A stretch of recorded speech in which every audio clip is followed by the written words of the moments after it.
Itora rĩngĩgwa kũrĩ na ngare rĩhũragwo nĩ hahu tondũ nyamũ ĩyo no inyarire andũ ona mahiũ. Ikinya rĩa mbere nĩ guoya o mũndũ akĩgeria ũrĩa angĩhota ndagacemanie nayo. Ĩyo nĩyo hahu ĩrĩa ĩragũmĩire aikari a kĩharo Kiambu magĩciria kũrĩ na ngare ĩmagendeire.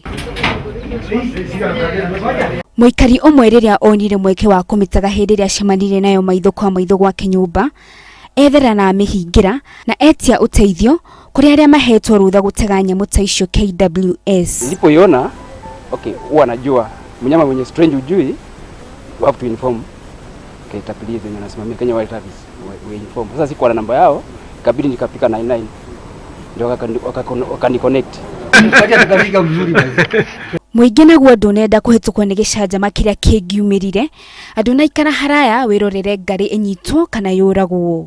Maabithaa a KWS maruta wĩra wao o kahora, manyita nyamũ ĩyo no ndiuma ngari yuma kĩrũmi. People should not panic saying that it's a leopard, and people should know the difference between a leopard, a jaded cat, a silver cat, and all these things, because these are animals which live within the some of them we have bushes around this area, so they can live here. There's plenty of food like chickens.